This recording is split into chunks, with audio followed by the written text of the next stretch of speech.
Sister's wedding was great, she said loudly. So, Kat, when's yours? A few people laughed. My father kept carving turkey like it was urgent work. Lily didn't say a word, just watched me too. Still, too careful. I set my fork down.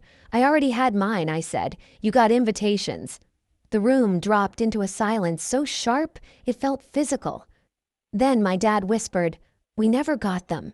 So I reached into my bag, and that's when everything they'd been hiding finally surfaced. Growing up, I learned early that my family loved symmetry, perfect photos, perfect milestones, perfect stories to tell other people. And in every single one of those stories, Lily was the center. I wasn't bitter about it as a kid. I just assumed that was how families worked. One child shined, the other made room. By the time we were teenagers, the pattern wasn't a pattern anymore. It was a structure, a system. My mother curated Lily's life like it was a brand new showroom collection, dance classes, cheer tryouts, a whole gallery of awards hung in the hallway.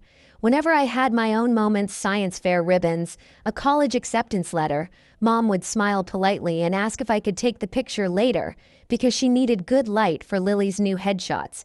I didn't break the cycle. I adapted to it. I got good at watching, learning, anticipating, and I got even better at surviving quietly. Seattle changed me, though. Moving 3 hours away for work wasn't rebellion, it was oxygen. I built a life I chose, small apartment with tall windows, stacks of research notes everywhere, shirts that smelled like the coffee Ethan made every morning. My job analyzing water and environmental data might not impress the people my mother wanted to impress, but it mattered. It made sense to me. And Ethan, he saw me in ways my own family never even attempted. He listened. He paid attention. He remembered things. His family noticed me too. Not because I performed for them, but because they cared. The first time Helen hugged me, she didn't let go immediately the way my mother did, like she was done checking a box. She actually held me warm and certain. She asked about my work. She remembered specifics. Robert did too. They weren't perfect people, but they were present, and that was new. So when Ethan proposed on a foggy June morning by the water, I said yes without hesitation. We didn't want a grand production. We chose a small coastal chapel, invited the people who truly knew us, kept everything simple and real. The only thing I wished for, quietly, stubbornly, was that my parents and Lily would show up. That maybe for once they'd choose me. I designed the invitations myself, had them printed early, and mailed them with signature required because I knew my family's habit of misplacing things that weren't useful to them. I triple-checked addresses.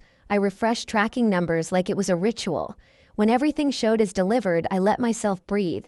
Then the silence came. No calls, no texts, not even a casual congrats in the family group chat. Weeks passed. The wedding passed. And still nothing. I told myself 100 stories to keep from facing the truth. Maybe the mail got mixed up. Maybe they were planning a surprise. Maybe they were waiting for the right moment. But deep down, a colder thought took root. Someone didn't want those invitations seen, and I didn't know how right I was until Thanksgiving night. The silence after the wedding didn't just sit there. It expanded, seeped into every corner of my life like a slow leak. At first, I waited. People get busy, I told myself. They'll call. They'll text. They'll at least ask why they didn't get an invitation. But days became weeks, and the quiet turned into something heavier, something intentional. I tried to reach out. A call to my mother went to voicemail. A message to my father got a polite, "I'll call later," which never came. The group chat, the one we'd had since I was in college, no longer showed my name in it. I wasn't removed loudly. I was erased, quietly. I mentioned it to Ethan one night while washing dishes, trying to sound casual. "Maybe it's a glitch," I said, though my voice betrayed me. He dried his hands, glanced at me, and asked, "Kat, did they ever respond to the invitations at all?" I shook my head. Not even once. He didn't accuse. He didn't push. He just said, "Let's check the logs." He helped me navigate through email activity, something I never would have known how to do alone. And there it was, the access logs for the family email. One invitation notice opened. Deleted. Permanently erased. The timestamp was unmistakable. It wasn't a glitch. It wasn't forgetfulness. Someone had gone out of their way to make sure no one saw my messages. The worst part, I already knew who. I could picture Lily standing in the kitchen of our childhood home, flipping through mail like she controlled the flow of communication. She had always been the gatekeeper, the one Mom trusted with her appointments, the one Dad asked to sort the bills, the one who screened calls and decided what was worth interrupting dinner. If something passed through that house, it passed through Lily first. The more I thought about it, the more the pieces aligned in a way that made my stomach burn. She was preparing for her own massive September wedding, 350 guests, designer gown, custom, everything. Her entire identity revolved around the spotlight. My wedding, even small and quiet, had the potential to draw attention away from hers. And Lily never shared attention easily. Still, I needed proof. So I pulled up the tracking receipts. I'd saved 4 packages, 4 signatures. My name as the sender, their address as the destination, and the signature at the bottom. One I recognized immediately. Lily's. I stared at the curl of her handwriting, felt my throat tighten. She hadn't just forgotten. She hadn't just misplaced them. She intercepted them. She made sure nobody saw my wedding at all. Ethan touched my arm gently. "Kat, what do you want to do?" I didn't have an answer right away. Anger would have been easier. Rage would have made sense. But what I felt was something deeper, something sharp and old, a familiar wound reopening. What do you do when the people you love choose not to see you? Thanksgiving was coming. I almost skipped it. Almost let them keep pretending I didn't exist. But pretending was what built this mess in the first place. So I made a different choice. I went. And I carried the truth with me.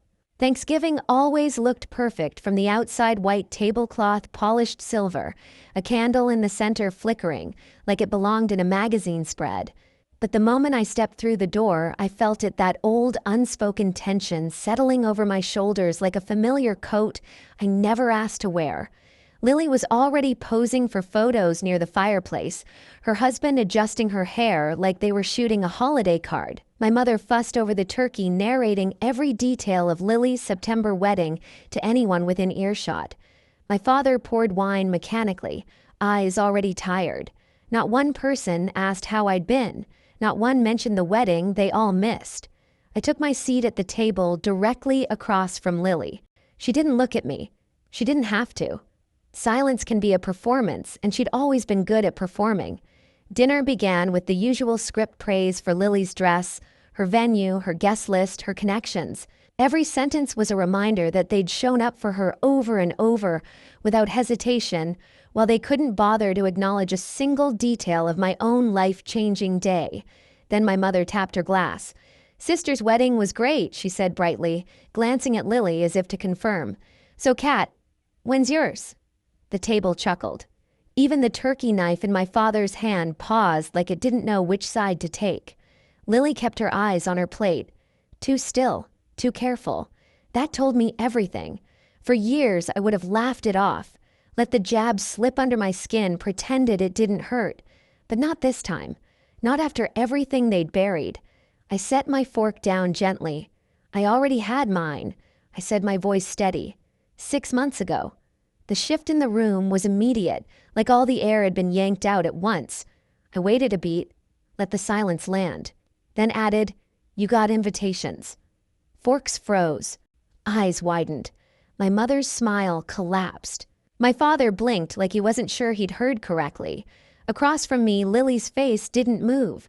That was the tell. She knew exactly where this was going, and she couldn't stop it. "Kat," my father said carefully, "we never got any invitations." There it was, the lie. The familiar deflection, the story they'd rehearsed without even knowing they were rehearsing it. I felt something inside me settle. Not anger, not revenge. Clarity. "I figured you'd say that," I replied softly. I reached into my bag, not rushing, not dramatic, and placed my phone on the table. The screen glowed, reflecting in the stemware, the candlelight catching its edges like a blade. Every pair of eyes locked onto it. This was the line I'd never crossed before. The boundary I'd never drawn. The moment I stopped allowing myself to be rewritten. And as I tapped the screen to open the receipts, the truth rose in my chest like a tide ready to break. The moment my thumb touched the screen, the room shifted. It wasn't loud. It wasn't chaotic. It was quiet, in the way storms get quiet right before they level a coastline. The receipts opened in a neat little list, 4 deliveries, 4 signatures, all marked received. I zoomed into the first one and rotated the phone so the entire table could see. The looping, confident signature at the bottom was unmistakable. Lily. My mother gasped softly, her hand flying to her mouth. My father leaned forward like he needed to see the truth up close or it wouldn't count. Ryan stiffened in his chair, his eyes darting from the screen to his wife like someone had suddenly spoken a language he didn't know she understood. Lily didn't move. Her face didn't even twitch. I could feel my pulse in my fingertips, but my voice came out calm too. Calm. These were delivered April 23rd, I said. All 4 invitations. Signed for by Lily. Dead silence again. But this time it wasn't surprise. It was exposure. Kat, my father whispered this. This must be a mistake. It's not, I said, swiping to the next screenshot. This is the tracking log from the Postal Service. Priority mail. Signature required. All confirmed, all delivered. I paused, then added quietly, and all intercepted. My mother shook her head. No. No, that makes no sense. Lily would never. Oh, stop, I said gently. Not harsh, just done. You keep saying what Lily wouldn't do, but you never look at what she actually does. That landed. My mother froze. Ryan finally spoke, his voice low. Lily, did you sign for these? Lily blinked. Not slow, not thoughtful, but mechanical, like she was trying to reboot her expression. I don't remember. Sometimes I grabbed the mail, but I didn't see any invitations. I stayed quiet. I'd learned a long time ago that silence is sometimes louder than any accusation. So I let it sit. My father, staring hard at Lily, now said, You didn't see 4 packages from your sister. Around the time you knew she was engaged. It's not my job to track everyone's mail. Lily snapped back, the first crack in her composure sharp enough to cut. It was the wrong move. My mother reached toward her. Sweetheart, no, I said, my voice still calm. Let her talk. She's been talking for years. Lily glared at me. What's that supposed to mean? I didn't answer the question. I swiped to the last screenshot, the email log Ethan helped me access. This, I said quietly, is the activity log for the family email account. The wedding announcement email I sent in April was opened from this house, then deleted. Immediately. My father's jaw tightened. Who has access to that account? Everyone at the table knew the answer. Everyone always knew the answer. Lily finally broke. I didn't delete anything, she said too fast. I tilted my head. Then why does it show your device ID? Her mouth opened. Closed. Opened again. Maybe I clicked it by accident. I don't know, why are you attacking me? I'm not attacking you, I said. I'm showing you what you did. My mother exhaled harshly. Why would Lily ever hide your invitations? Why would she sabotage your wedding? That's ridiculous. There it was, the sentence she'd been polishing my entire life. The defense she used for every bruise Lily ever left on me. Why, I repeated. Because my wedding happened in June. Hers was in September. I turned to Lily. Because you didn't want anyone talking about mine before yours. Lily flinched like I'd slapped her with the truth she'd been trying to outrun. That's insane, Lily hissed. You always twist things to make me look bad. No, I said, voice steady. You did that yourself. Ryan's chair scraped the floor as he stood. Lily, is this true? She stared down at her napkin, her breath shaking. Everyone always thinks Kat is so innocent. She never needs anything. She never wants anything. She ruins nothing for anyone. She just exists and makes everyone feel what I asked softly.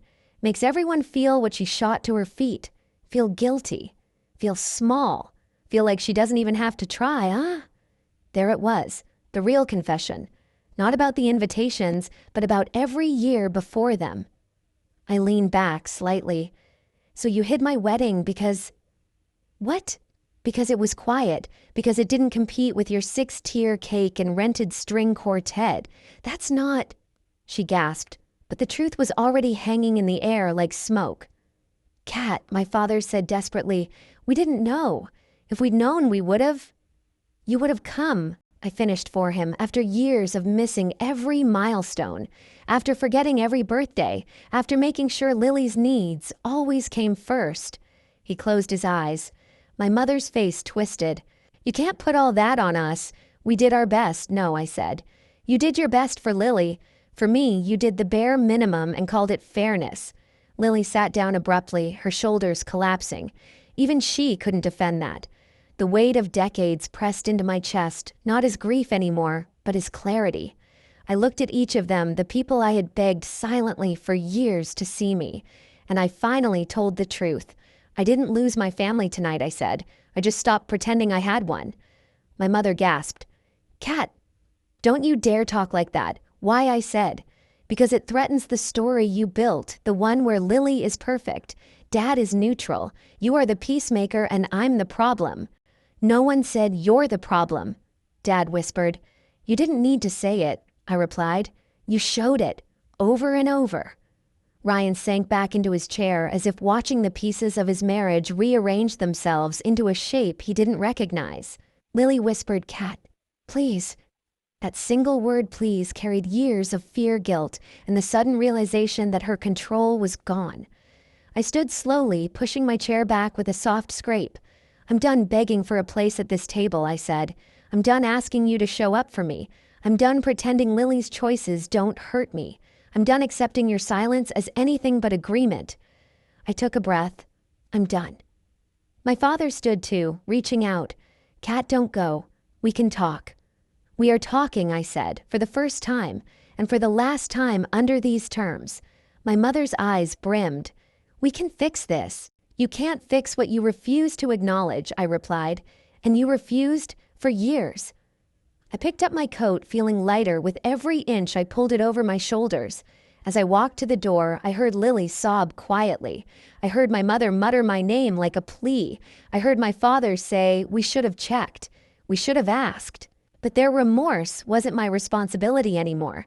I opened the door, cold air rushing in, and paused just long enough to say, you didn't miss my wedding. You chose not to see it. Then I stepped outside, letting the door close behind me, not loudly, not dramatically, just firmly. A clean, final line drawn. And for the first time in my life, the silence that followed belonged to me. Ethan opened the door before I even reached it, like he'd been listening for my footsteps. One look at my face and he didn't ask what happened. He just wrapped his arms around me and held on until the shaking stopped. No questions, no judgment, just presence. Something my family had never mastered. The next morning, his parents invited us over for a simple breakfast. No ceremony, no pity, just warm food, real conversation, and the kind of attention that doesn't have to be earned.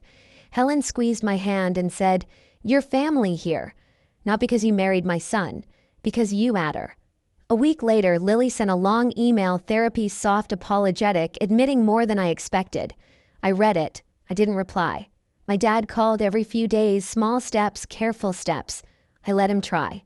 Then he found one of my wedding invitations buried in a storage box in the garage, proof of everything I already knew. He mailed it to me quietly, without commentary. That was the closest he'd come to an apology that felt real. My mother never reached out, and for the first time, that absence didn't feel like a wound. It felt like an answer. I used to believe family was something you protected no matter what it cost you. But standing in my own home now, Ethan cooking dinner, laughter drifting in from friends who choose me every single day, I finally understood the truth. Family isn't who shares your blood. It's who shows up. It's who listens. It's who stays. And sometimes the bravest thing you can do is walk away from the people